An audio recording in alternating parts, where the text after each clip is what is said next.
Hello everyone. In this class we are going to discuss about Banking Regulation Act of 1949. So it is one of the important concept in your second chapter and last concept of your second chapter. So till 1949 there was no separate act for banking in India. So it was controlled by Indian Companies Act of 1956, which is now Companies Act of 2013. So but after 1949 there was a separate act for banking regulation and all banking activities. So the background of this act and when it got implemented. So the Central Banking Enquiry Committee recommended the need of a separate legislation to control banks due to mushroom growth of banks with inadequate capital, dishonest management, speculative business, etc. So because of the various problems, mushroom growth means the various problems faced by the banks, like inadequate capital, dishonest management, speculative business, especially the monopoly power and all. And accordingly a bill was introduced in Parliament in 1948 March. So it was passed in Parliament in February 1949, and the Regulation Act 1949 came into existence from 16th March 1949. So this Banking Regulation Act 1949 placed plays an important role, and because of this further amalgamations of banks and nationalization of banks happened in India. The important provisions of this act: one is definition of banks. So it has defined what is a banking and forms of business, provision of capital, management, maintenance of liquid assets, licensing of banks, opening of new banks, provision regarding loans and advances, inspection of banks, powers of Reserve Bank of India, returns to be submitted, acquisitions of business, mergers, amalgamations, winding up of banking companies. So these are the important provisions of this Banking Regulation Act 1949. Now its definition of banking. So section 5 subsection B of the act defines banking as accepting for the purpose of lending or investment of deposits of money from the public, repayable on demand or otherwise, the withdrawable by check, draft, order or otherwise. So this is the complete definition of banking. So already you have discussed in earlier classes. Next, banking company. Section 5 of subsection C of this act defines banking company as a company which transacts the business of banking in India. So any company which transacts the business of banking. Banking means which should fulfill all these criteria, then only it will be called as a banking company. So forms of business: banks can only do the business which is mentioned under section 5 subsection C and section 6 of this act. So it consists main functions and subsidiary functions. Let us discuss those main and subsidiary functions. Main functions. The main functions of banking business are the borrowing, raising or taking up of money. Next, the lending of money with or without security. So with security for high amount of loan, and without security with low amount of low rate of amount or low amount low number of amount. Next, the granting and issuing of letters of credit or various kinds of travelers checks like that. Next, drawing, making, accepting, discounting, buying, selling or collecting and dealing in bills of exchange, promissory notes and coupons. So these are all the various major functions of the banking business. Next, buying, selling and dealing in bullions or species, that is the commodities. Next, the buying and selling of foreign exchange including foreign bank notes, so currencies of domestic and foreign currencies. So these are all the various major functions of the banking company. Next, again the next important major functions of banking, the acquiring, holding, issuing a commission, underwriting and dealing in stock, funds, shares, debentures, bonds, securities and investment of all kinds.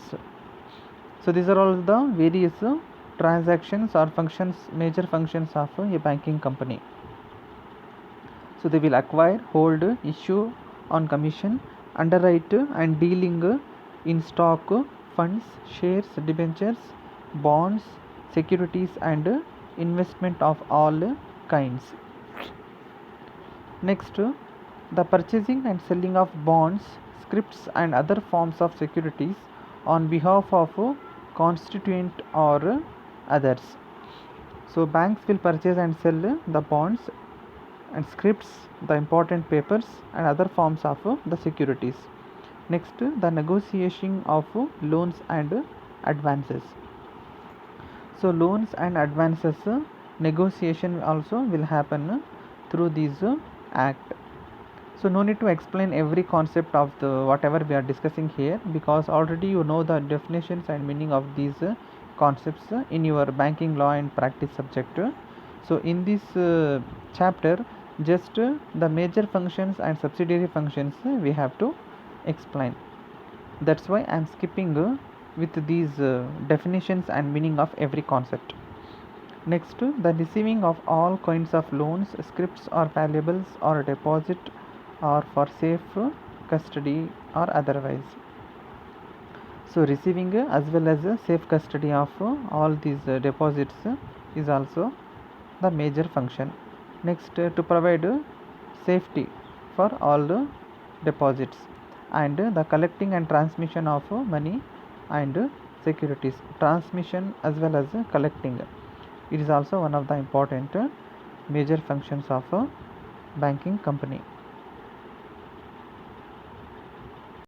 Next, subsidiary functions of or subsidiary business of a banking company. So it may act as an agent of the government, local authority or a person. So bank act as a agent to the government, and it may contract for public and private loans and negotiate and issue the same. So it will contract for public and private loans.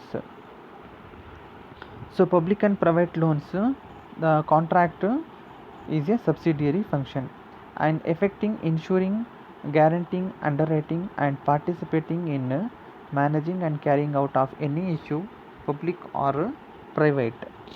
So government or private sector, whatever will be there, affecting, ensuring, guaranteeing, underwriting and participating. So that's why they will take no objection certificate. No, so to issue this no objection certificate, this is a subsidiary function of a banking company, and carrying on agency business of any description. So it acts as a agent to the government. So carrying an agency business is the subsidiary function of a banking company, and carrying on and transacting every kind of guarantee and indemnity business. So credit guarantee, ECGC, that is Export Credit and Guarantee Corporation, and all these types of Exim Bank and all. So for this it will be having a connection.